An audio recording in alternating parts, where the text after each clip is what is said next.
Have you ever felt that the more you open up, the more tangled things become? With age comes clarity, and one thing becomes certain: some truths are better left unspoken. I used to believe that sharing everything was the key to closeness with family. But over the years, I've come to see that quiet restraint can be just as powerful as honesty. It's not about keeping secrets. It's about choosing calm over chaos, boundaries over burden.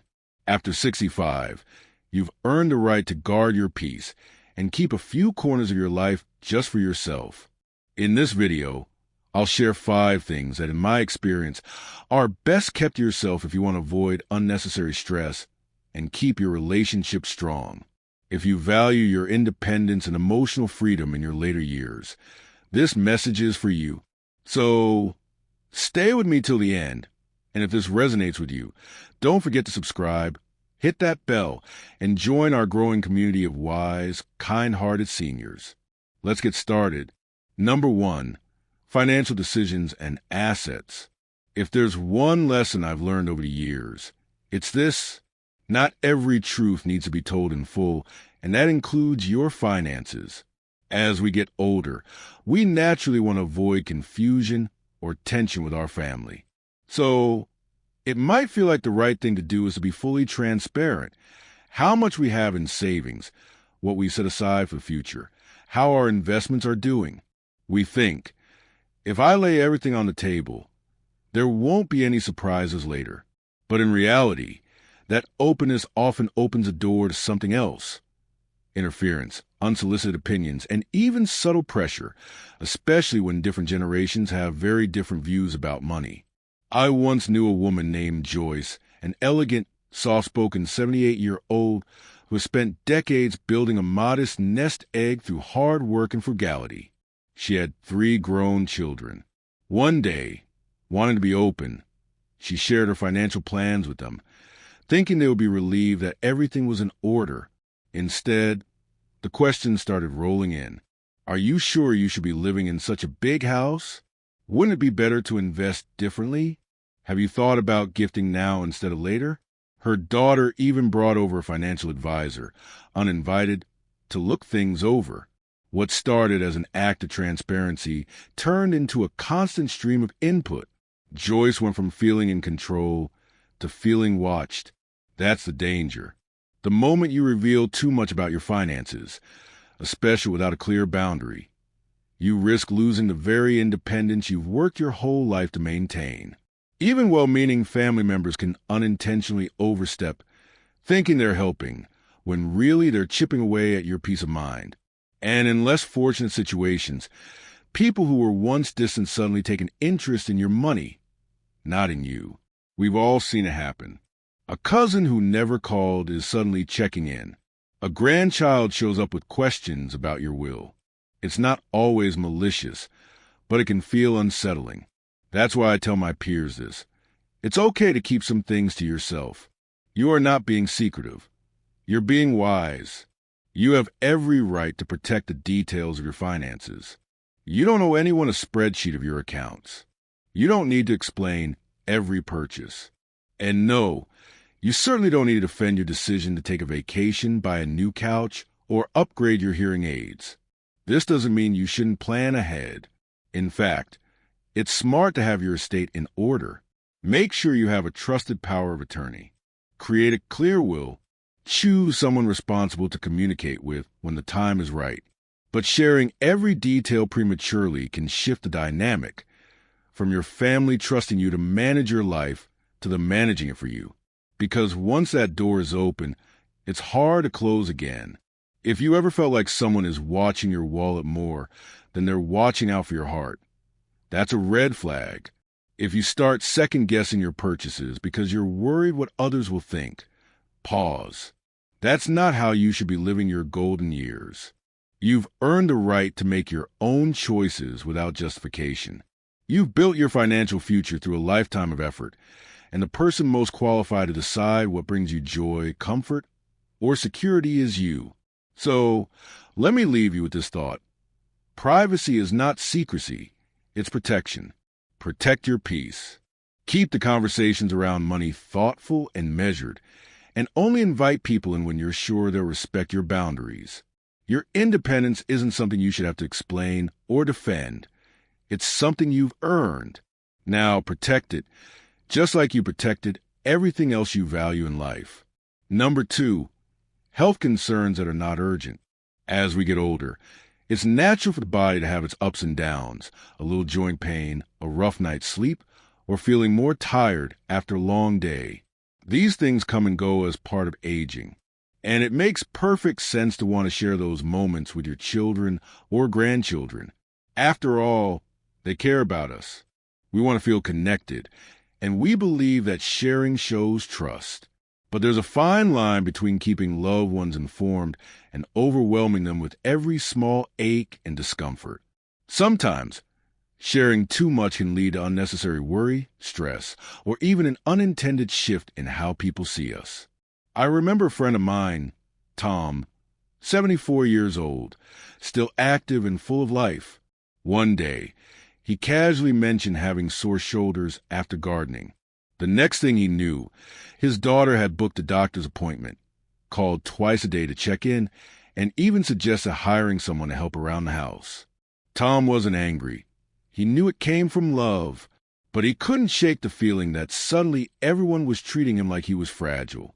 When we frequently talk about our minor health concerns, even casually, it can slowly change the way people perceive us. They might start seeing us as declining faster than we actually are. They may hesitate to include us in activities or assume we need more help than we really do. And that loss of independence, even if unintentional, can be deeply frustrating. This doesn't mean you should hide serious health issues. If something truly impacts your daily life or requires support, your family absolutely should know. But small, manageable things, it's okay to keep them to yourself. That's not secrecy. It's self-respect. It's protecting your right to live on your own terms. Keeping certain things private is not about denial. It's about preserving your autonomy. You've lived in your body long enough to know what's serious and what's not, and you deserve the dignity of handling those smaller things your way, without fear of being micromanaged. Growing older doesn't mean giving up control. If anything, it's a time when you should feel most confident in knowing yourself, when to act and when to simply rest. Trust your instincts and don't let over-concern from others cloud your own self-assurance. Because at the end of the day, peace in your later years doesn't come from everyone worrying about you. It comes from knowing what you need, choosing what to share, and living with quiet confidence in your own wisdom. Number 3, your true thoughts on family conflicts. By the time you reach this age, you begin to realize a simple but powerful truth. The quieter you are, the more peace you keep, especially when it comes to family matters. I've witnessed more family arguments than I can count. Children fighting over inheritance, siblings clashing over old wounds, sons and daughters-in-law being judged over parenting or financial choices. And every time my first instinct was to help, mediate, offer advice, point out what's right. But over time, I learned something valuable. Sometimes, even the kindest words can become fuel to a fire that's already smoldering.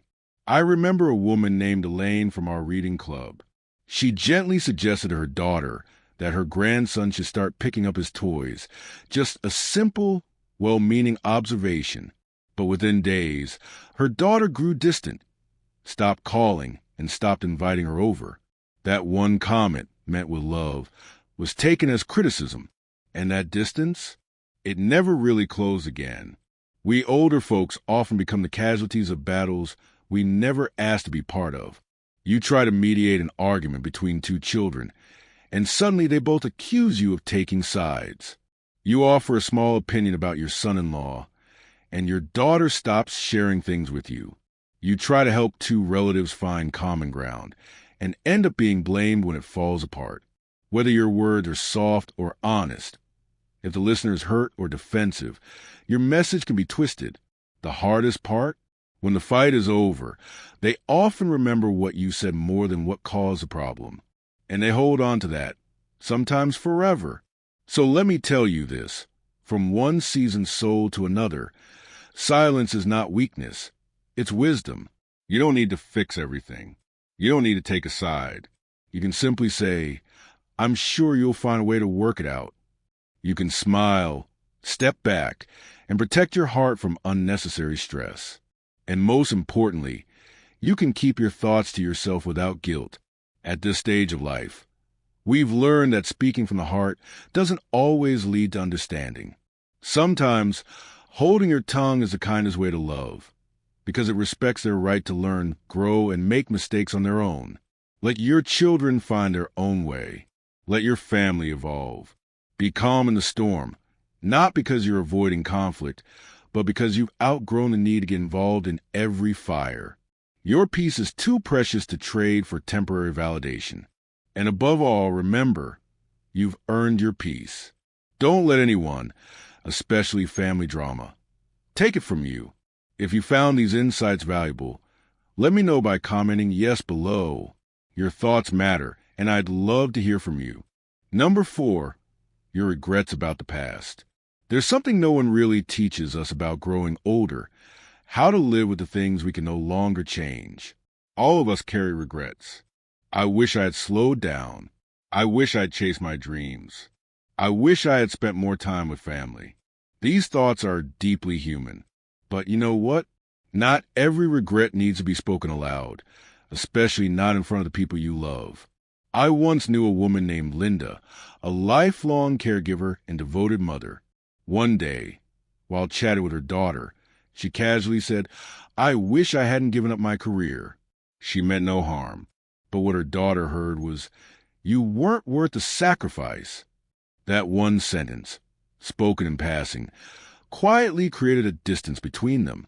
That's the thing about regrets. What feels like honest reflection to you can feel like rejection to someone else. When you say, I wish I'd lived somewhere else, your children might think you were unhappy in the home they grew up in.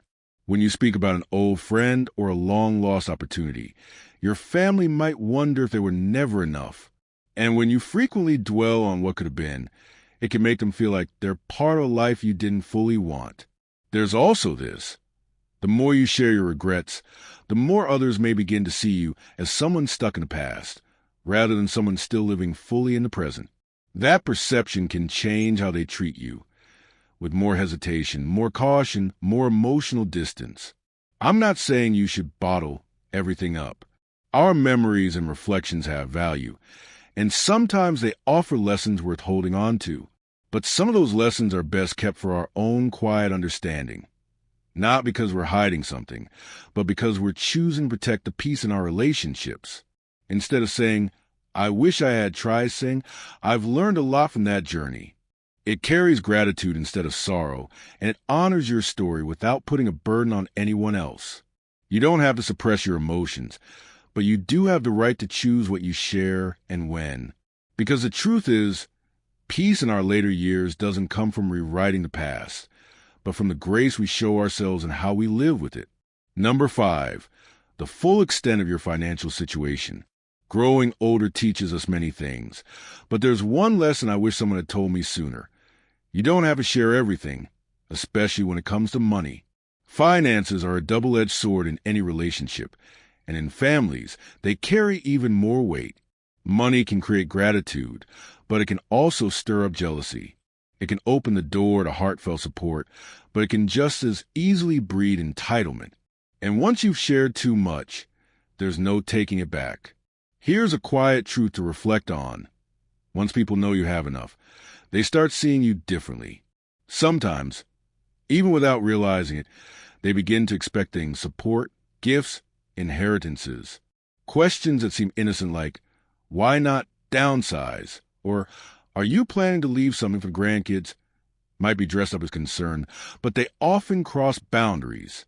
On the other hand, if you admit you're struggling, some loved ones may begin to overstep, second-guessing your decisions, offering unsolicited advice, or worrying excessively about your well-being.